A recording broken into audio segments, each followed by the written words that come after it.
Welcome! Do you want to learn English in a fun and easy way? In this video, we teach English using narrated, animated stories. Here is how it works. On the left, watch the beautiful animations. They are designed to help you understand and enjoy the story. On the right, you can read along as you listen to the narrator. When we reach a difficult word, don't worry. A box will appear at the bottom with a simple definition and an example to help you learn. Let's get started. It was the early morning of Friday the 13th in the year 1307. On this day, a turning point happened for a very powerful group in France. In a single, perfectly coordinated strike across the entire country, one of the world's most influential military and financial organizations was suddenly wiped out. This sudden attack was ordered by a greedy king. He greatly desired their vast wealth and power. This powerful group was known as the Knights Templar. For many years, they were seen as an untouchable brotherhood of warrior monks. They answered only to the Pope, the head of the church, and not to any local king or noble. Yet in just one terrible night, they lost everything. Their money, their lands, their strong castles, and their very existence as an order were taken away from them. How did such a strong group, who had so much power and answered to almost no one else, suddenly lose everything they had built overnight? This question remains a significant mystery that people have wondered about for centuries. This chapter will begin to tell the story of the Knights Templar. We will explore their amazing rise to power, the lasting mystery that surrounds them even today, and the tragic way they fell from grace. Their tale is full of ambition, great wealth, political betrayal, and deep secrets that continue to fascinate many.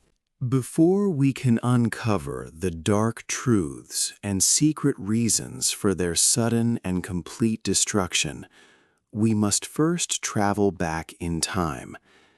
We need to go 2 centuries earlier, to a world that was very different from ours. Our journey takes us to the bloody and dangerous roads of Jerusalem, where many pilgrims faced threats. There, we will discover how a small group of just 9 men, with little money or fame, started this whole incredible journey. This is where the amazing story of the Knights Templar truly began, in a time of great danger and faith. 2. The first 9 men. The First Crusade had come to an end, but its aftermath left a dangerous world for Christian travelers. Jerusalem, a city considered holy by millions, remained a desired destination. Yet for these pilgrims, the journey was full of peril. The long roads to the Holy Land were controlled in many parts by dangerous groups, and bandits frequently attacked those traveling, robbing them and often taking their lives. The new Christian kingdoms in the area simply did not have enough soldiers to ensure the safety of all these religious travelers. Around the year 1118 or 1119, a French knight named Hugues de Payens, together with 8 of his companions, decided they must do something. They had no personal wealth, no great power, and no high status. Despite this, they presented an unusual idea to King Baldwin II, who was the king of Jerusalem at the time. Their proposal was simple. They would dedicate their lives to protecting the pilgrims on the unsafe roads to the holy sites. To seal this commitment, they took solemn vows. These promises included extreme poverty, meaning they would own nothing for themselves, chastity, meaning they would not marry or have physical relationships, and strict obedience to their leaders. King Baldwin II recognized their sincere purpose. In a generous act, he gave them a part of his royal palace for their use. This palace was located on the Temple Mount, right next to the Al-Aqsa Mosque, and it was believed to stand above the ruins of the ancient Jewish Temple of Solomon. This location became their headquarters, and it gave them their full name, the Poor Fellow Soldiers of Christ and the Temple of Solomon, quickly shortened to the Knights Templar. It was an improbable beginning for such a group. 9 men, sworn to poverty, with no regular income or official church recognition. For 9 long years, the order remained small and struggled to grow. They were truly impoverished, living mainly on small donations. They fought bravely in the shadows, their purpose clear, to make the roads safer. But their existence was about to change in a dramatic way. A meeting with one of the most famous and powerful monks in all of Europe was approaching. This meeting would soon transform these 9 humble soldiers into a global and unstoppable force. 3. Rules of the Monks. After 9 quiet years, a famous monk changed everything. His name was Bernard of Clairvaux. He was not a fighter, but a powerful thinker. Bernard had a strong influence across Europe. Hugues de Payens, one of the first 9 knights, met with Bernard. Bernard agreed to help the Templars. This help was very important for their future. Around the year 1129, a special meeting called the Council of Troyes took place. There, Bernard helped write the rule for the Templars. This rule was a set of strict daily instructions for the warrior months. It mixed the quiet life of a monk with the busy life of a soldier. Bernard also wrote a book called In Praise of the New Knighthood. In this book, he said something new. He wrote that killing enemies in God's service was not a sin. Instead, it was a holy duty. A Templar who died in battle became a martyr. This idea made many brave men want to join. In 1139, the Pope gave the Templars great power. Pope Innocent II said they did not have to pay local church taxes. They were also free from local bishops' authority. They answered only to the Pope. This meant kings and nobles could not easily control them. They became like a separate state within a state. Because of this special status, money and land started to arrive. Many families wanted their sons to join. The Templars quickly grew from a small group into a strong military and financial force. Life as a Templar knight was very strict. They were both soldiers and monks. They woke early for prayers and ate meals in silence. They promised to live without personal things, without wives, and always obey. They had plain clothes and simple food. No luxuries were allowed. They wore a white cloak with a red cross on it. This was their uniform and showed everyone they belonged to the order. This uniform was a sign of their identity. Discipline was very important. Knights could not gamble or drink too much. They could even be removed from the order if they lost their sword or horse carelessly. The Templars believed their strength came from God and their strong unity. Their seal showed 2 knights riding 1 horse, meaning shared purpose and poverty. With the Pope's full permission to fight and kill, and with much money coming from all over Europe, the Templars were now ready. They were about to leave their quiet commanderies. They would march into the hot desert to face dangerous battles and a very real, bloody war. 4. War in the desert. The Knights Templar quickly became important soldiers in the Crusades. They wore their white cloaks with a red cross. These knights were among the best fighters of their time. They were known for their strong discipline and bravery. Their rules said they must never retreat from a fight, no matter what. This made them very feared on the battlefield. They fought in many important battles, acting as the main attacking force for the Crusaders. They were often the first to charge and the last to leave. One of their most important and saddest battles was at Hattin in July 1187. By this time, the strong Muslim leader Saladin had brought many lands together. The Templar Grand Master, Gerard de Riedfort, was very confident, maybe too confident, showing great recklessness.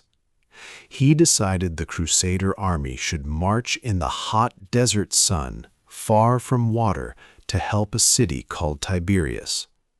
This was a terrible mistake. The soldiers ran out of water, and Saladin's cavalry kept attacking them. Saladin's army completely surrounded the Crusaders. They could not escape. Many Crusader soldiers were captured or killed. Saladin especially ordered the execution of captured Templar and Hospitaller knights.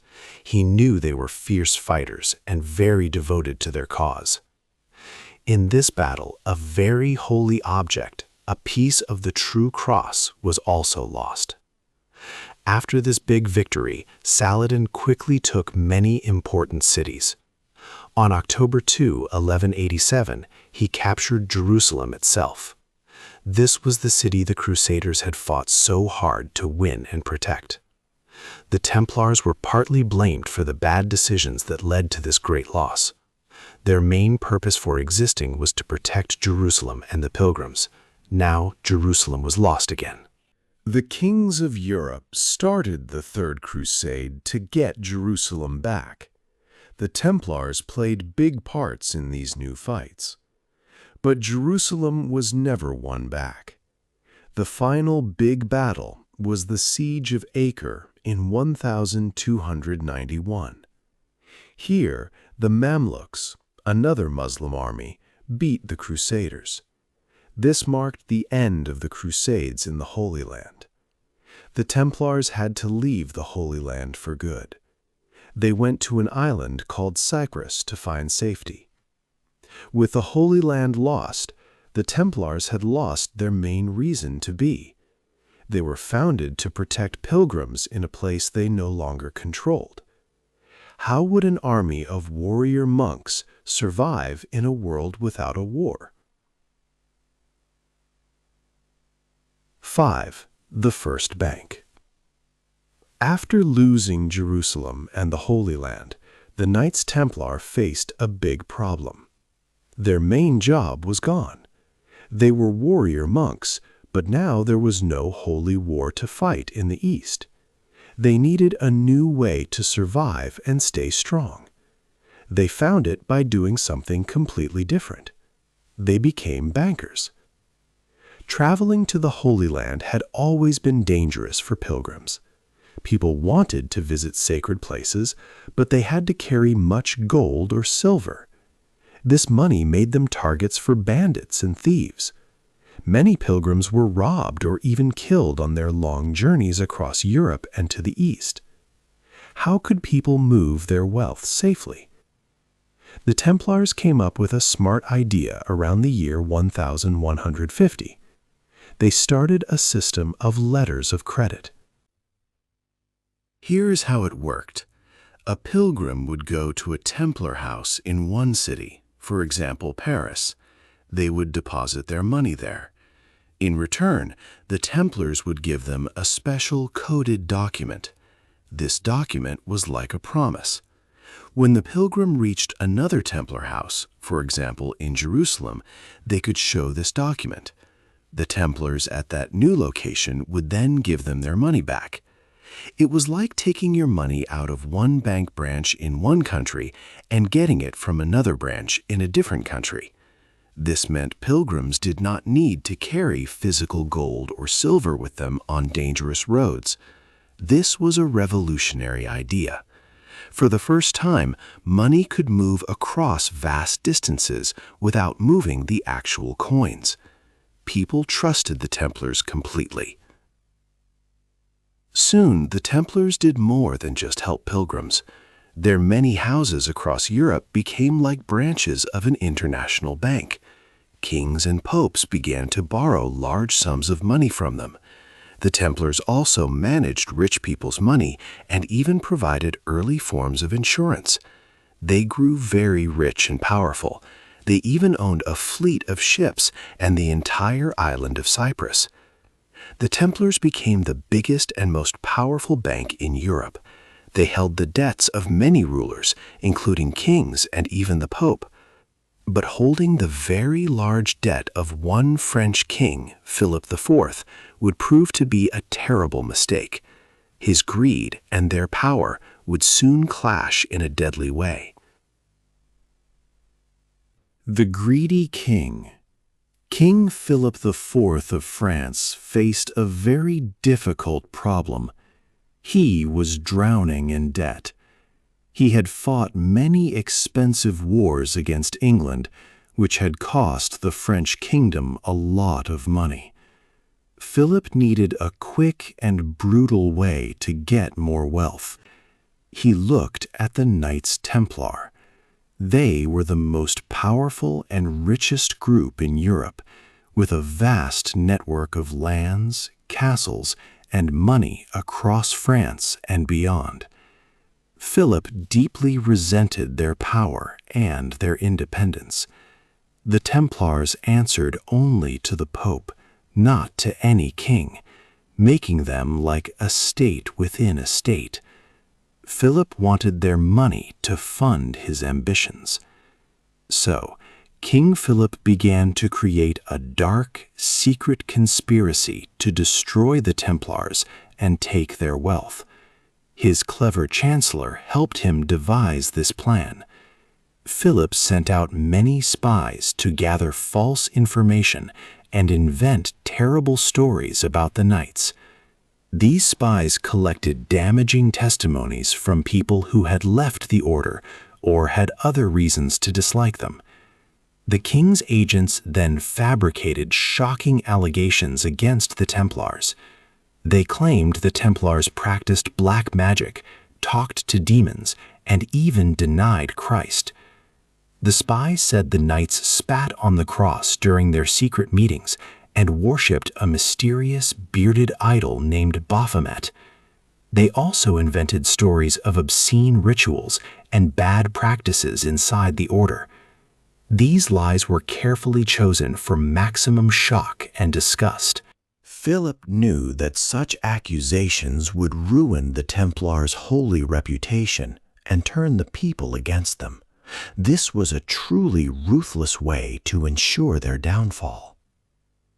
While this trap was being set, Jacques de Molay, the elderly Grand Master of the Templars, was called to France. He was a respected knight in his 70s who had given his whole life to the order. He came to France between 1306 and 1307 to meet with Pope Clement V. Molay wanted to discuss new plans for the Crusades and to clear up the bad rumors that were starting to spread about the Templars. He walked into Paris, trusting the king. He had been an honored guest at the funeral of the king's own sister-in-law just the day before. Molay was completely unaware that King Philip's deadly trap was fully ready. His last days of freedom were quickly running out. The Dark Friday. The fateful day arrived on Friday, October 13th, 1307. This was the morning King Philip IV's decree was carried out. Across France, many Knights Templar were arrested at the same time. The king's soldiers took them into custody in a planned attack. Even Grand Master Jacques de Molay, an old man, was captured in Paris and put into a very unpleasant prison. This was a sudden and terrible event for the powerful order, marking the beginning of their end. The Templars faced many severe accusations. King Philip's men claimed they had done very wrong things against their faith. They were charged with heresy, meaning they held beliefs that the church said were false. They were also accused of idolatry, saying they worshipped a mysterious goat-headed idol called Baphomet. The charges also said the Templars denied Christ and spat on the cross during their secret ceremonies. They were even accused of performing obscene rituals and homosexual acts. These were very shocking claims, created to make the public hate the Templars and to give King Philip a reason to take their money. Most people today believe these stories were fabricated and were just lies to destroy the order. The way justice was done in those times was extremely cruel. The Templars were made to suffer great pain and torture. Many knights who had served their God and their order faithfully said they had done these wrong things. They were beaten, burned, and starved until they gave the answers the king's men wanted. These confessions were false, forced by the unbearable pain. Later, some brave knights tried to take back their confessions, but the king's plan, once started, was too strong to stop. The fear of death was powerful. The terrible events continued. In May 1310, 54 Templars were burned to death in Paris. This happened in a field outside the city. After this, many other knights still in prison quickly repeated their false confessions. They hoped to avoid the same fiery death, understanding that denying the charges would lead to their execution.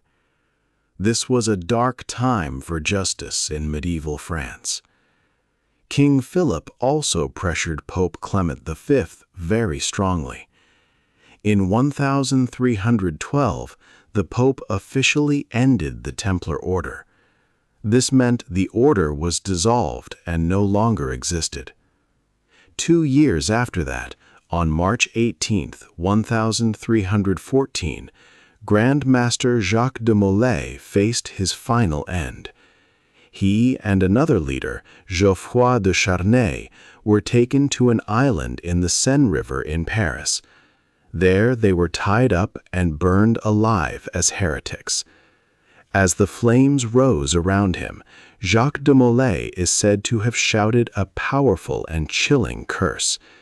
He called for Pope Clement V and King Philip IV to meet him before God's judgment within 1 year.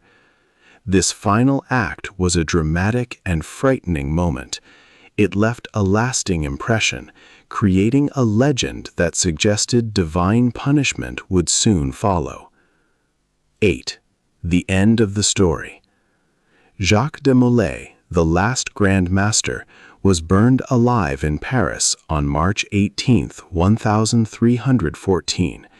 He reportedly cursed the Pope and King as flames rose. Both Pope Clement V and King Philip IV died within 1 year. This quick retribution made many believe the Templars were innocent. After their destruction, the Templar treasure became a mystery. Officially, it went to other knights, but King Philip took much. Still, legends claim gold escaped on ships to places like Scotland. The Templars' story quickly became mythologized. They were linked to the Holy Grail in old poems and modern books. Some connect Templars to Freemasons, a claim made in the 1800s, but without proof. The idol Baphomet also became part of Templar myths. Templars were accused of worshipping it during trials, likely a false charge by the king. What is the truth? Real Templars were not Grail Guardians or Freemasons. They were warrior monks who built an important financial system. Their true legacy is seen more in banking. The aftermath of their destruction left a powerful mark. They were destroyed not by dark secrets, but by King Philip's debts and fear. Their story shows how political conspiracy and greed can crush powerful groups. The Templars still fascinate us. Their story has mystery, betrayal, and a search for truth. It reminds us that history is complex. What part of the Templar story do you find most interesting? Hey there! Just a second before you go. If you learned something new today, please give this video a like, write your thoughts in the comments, and subscribe to the channel. It only takes a second, and it really, really helps to create even better English videos for you. Your support means the world. Thank you.